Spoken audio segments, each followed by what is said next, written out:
and welcome. I'm Ijoma Onyato. Tonight, Christians celebrate Good Friday, commemorating the crucifixion of Jesus Christ. President Jonathan and President-elect General Buhari hold a private meeting at Aso Rock. Kano resident electoral commissioner and family die in a tragic fire incident. And Kenyans mourn 148 students killed in a university attack in Garissa. And on business news tonight, businesses in the country, across the country, take a break in commemoration of Easter. And on sports news tonight, world number one Serena Williams braces up for Saturday's showdown with Spain's Carla Navarro in the final of the Miami Open.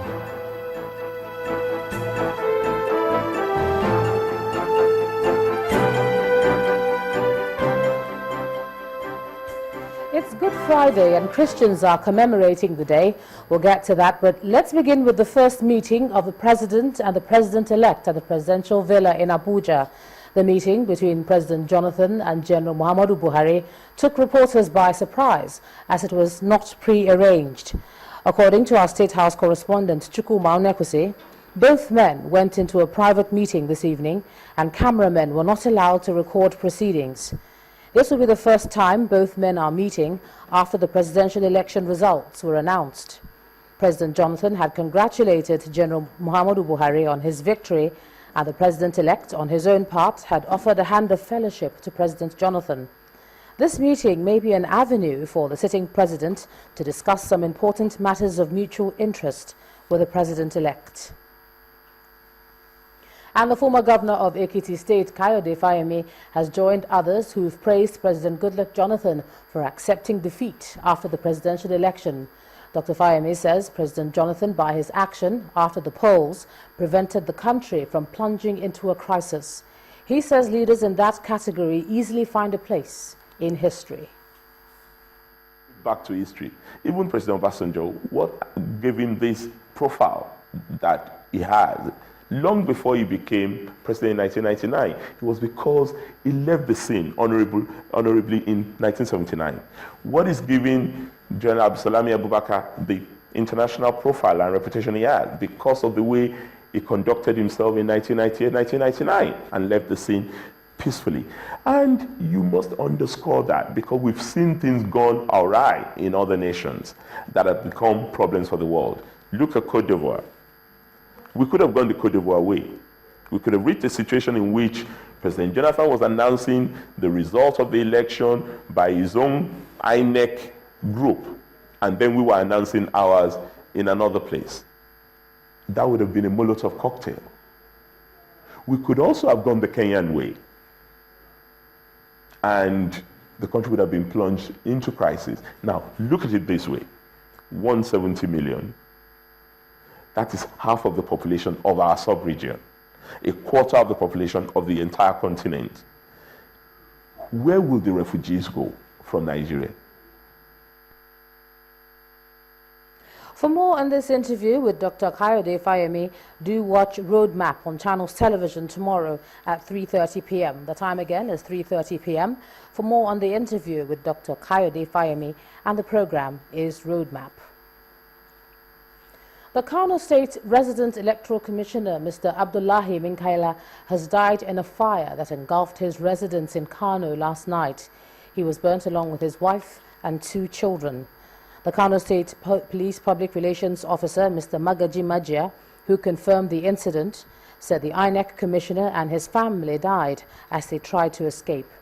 The late Minkaila and his family were rushed to the Murtala Mohammed Specialist Hospital, Kano, where they died this morning. The police spokesman adds that the fire was suspected to have emanated from a split-unit air conditioner in the sitting room around 4 a.m.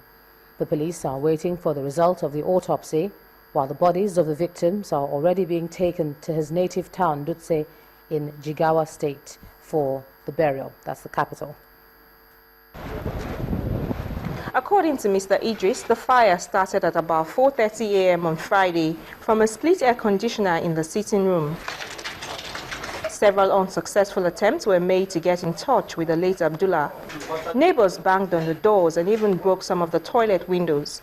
Eventually, the police and local guards broke the door leading to the sitting room. They then went to the side door leading to the master bedroom, broke the door and entered. They did not find they did not find the man and his family inside the bedroom. They then went into the bathroom. That's the master bedroom, the bathroom, still inside the same room. They now discovered the man himself with one of the doors. Until they said they find them, what do you call it, slump on the floor. But he was clutching one of the babies, while the boy was clutching the other baby. Of course, I went there myself, and I visited the compound. If you go to the compound, you will know there is any fire outbreak there. So it's only that sitting room that was engulfed by fire, so the fire did not spread. Even the master bedroom itself, you are going to see it, was not burnt. In fact, the security men that broke the door from inside, with the fire service that they later called to assist them to put up the fire. Late Michael and his family were buried in accordance with Islamic rites at his Dutse hometown in Jigawa State, northwest Nigeria. Some Nigerian civil rights activists have called on President Goodluck Jonathan to intervene and release 2 Al Jazeera journalists said to have been detained by Nigerian forces in Maiduguri for almost 2 weeks. Al Jazeera's Ahmed Idris and Ali Mustafa are believed to have been detained in their hotel room after returning from covering a story on Nigerian forces fighting Boko Haram in Borno State. The military had accused the 2 of loitering and working in the region without due clearance. Ahmed Idris and Ali Mustafa are Nigerian journalists working for Al Jazeera in Maiduguri. They have been in detention in their hotel rooms in Maiduguri for almost 2 weeks on an allegation that they were loitering and not properly cleared by the authority. Al Jazeera has continued to demand their release since then, to no avail. Now, rights activists say President Goodluck Jonathan must intervene and grant them their due freedom. We call on the Nigerian president to order the immediate release of Ahmed Idris and Ali Mustafa, the Nigerians who work for Al Jazeera News, who are held in Borno. According to these activists, the army detained the journalists to prevent them from covering the elections, and since the exercise is over, they should be freed. We did not get reports on these elections from the Northeast in the way that we would have gotten if these journalists were free to do their job. Certainly, our impression is that they were arrested to prevent the reporting on the elections. If that is the case, it is certainly unacceptable. But then the elections are over now, and we call on the Nigerian president to order the immediate release of Ahmed Idris and Ali Mustafa.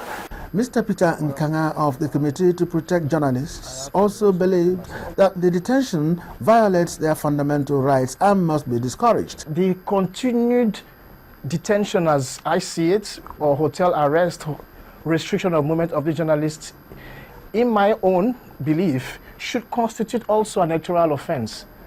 Because when you deprive a journalist from being able to give the information that the citizenry needs, you're depriving the society of that right. Let these journalists go about their legitimate business. The Nigerian Constitution provides for the freedom of the press, which was seriously censored during the era of military rule. To politics now, the Ogun State Governor Ibikunle Amosun has called on the electorate to vote for the APC in the April the 11th governorship and State House of Assembly polls. Senator Amosun was met by a crowd of party supporters who thronged the governor's residence in Abeokuta, the state capital, to celebrate the victory of the party at the presidential polls.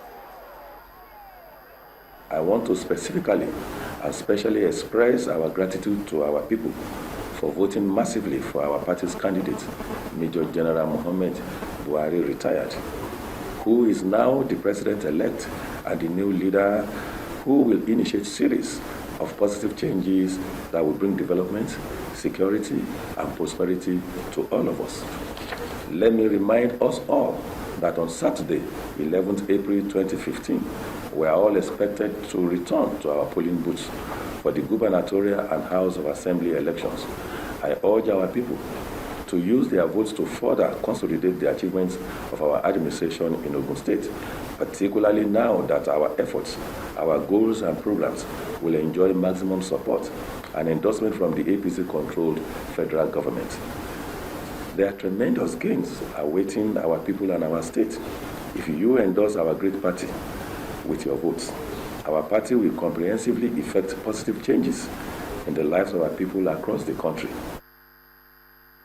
In part 2, after the break, Edo State government holds victory party. That's in a moment. Please stay with us.